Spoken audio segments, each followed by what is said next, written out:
Tonight, when I looked under the bed for my monster, I found this note instead. Gone fishing, back in a week, Gabe. What was I going to do? I needed a monster under my bed.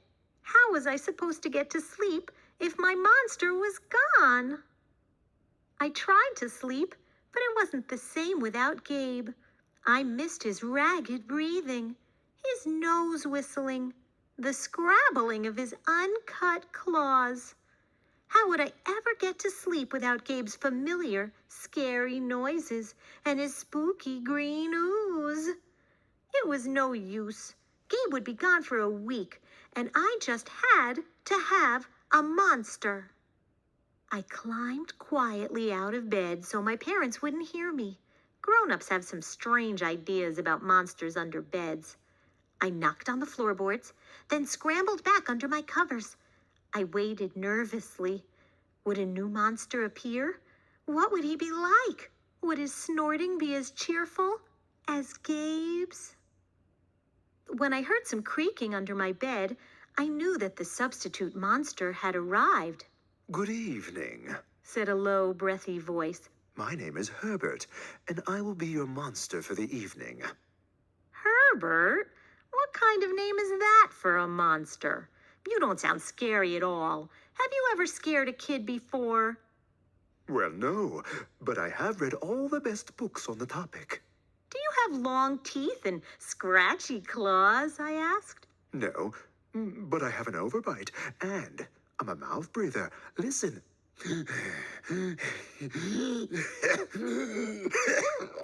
Herbert's panting was kind of scary, but it wasn't enough for me.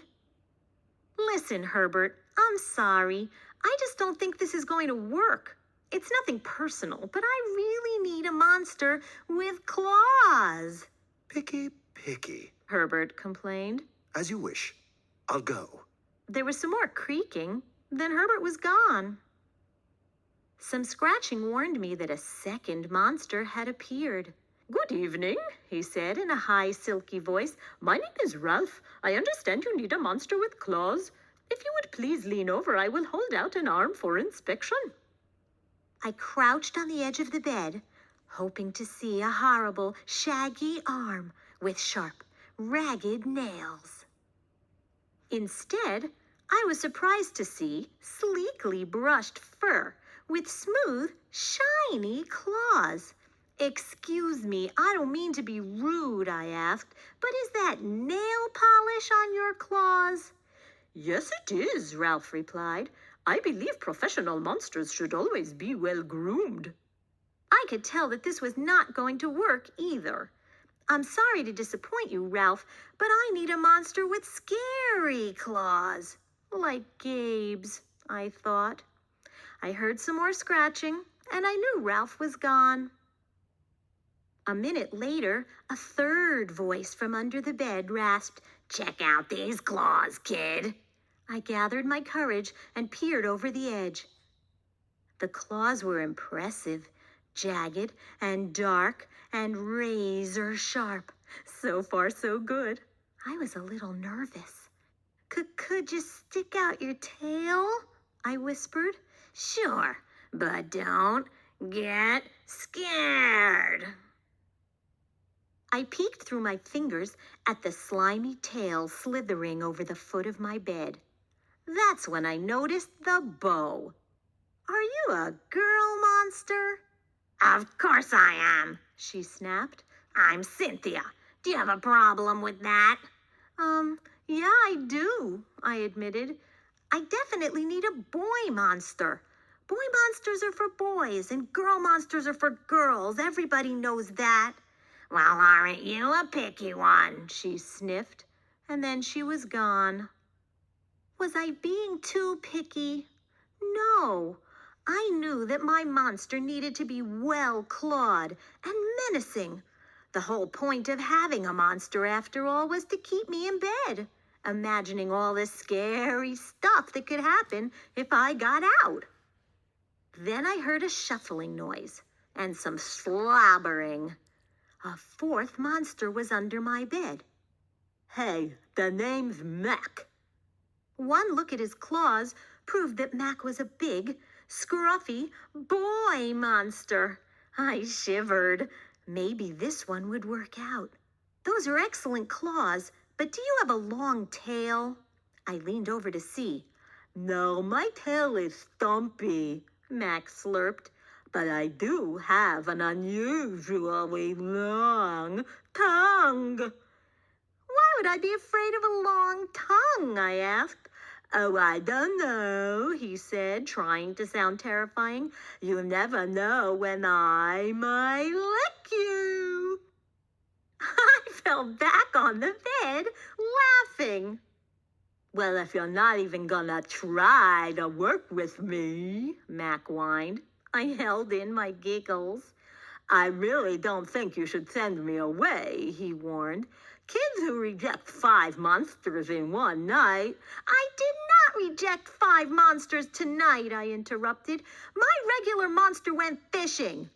Fishing, eh? Maybe he just left because you're so picky. Fine. I'm out of here, but I wouldn't expect another monster tonight if I were you. How was I ever going to get to sleep without my monster? I was surprised to hear more creaking under the bed. Loud creaking, with scratching. I thought no more monsters were going to appear tonight, I said. Sorry I'm late, kid. Phew, it was Gabe, I thought I would enjoy fishing, but I didn't. he explained. Those fish scare too easily. No challenge at all. You, however, are challenging, my friend. You're almost too old to be afraid of monsters. You keep me on my toes. Toes, a delicious snack. The bed quivered as Gabe's stomach rumbled with hunger. Now, if you don't mind, I'd like to start the evening with an ominous puddle of drool. I peeked over the edge of the bed. Green ooze spread soundlessly from underneath. Then the bed trembled as Gabe unfurled his spiked tail. He was daring me to guess where he might pop up. I shivered. So, you had some substitute monsters tonight. Gabe said, sharpening his claws on my bedpost. Were you scared? Then Gabe started tapping. I could tell he wanted to know if I still needed him. No other monster can scare me like you, I giggled, diving under my covers and pulling them up tight. Through the blanket, I heard Gabe's soft, comforting snorts. Ha! I knew it. We're made for each other. He growled. When my blanket started to slip off the bed, I knew Gabe was ready to eat. Now, if you could please stick out your foot, he said. I'd like to nibble your pinky. I yanked my blanket back up and scrunched my feet in so Gabe couldn't get them. No toes tonight, but you can have this, I offered, pushing a pillow off the bed. I didn't even hear it hit the floor. Gabe was back. The ooze was perfect. Everything was back to normal. I shivered again. I'd be asleep in no time. Ha ha.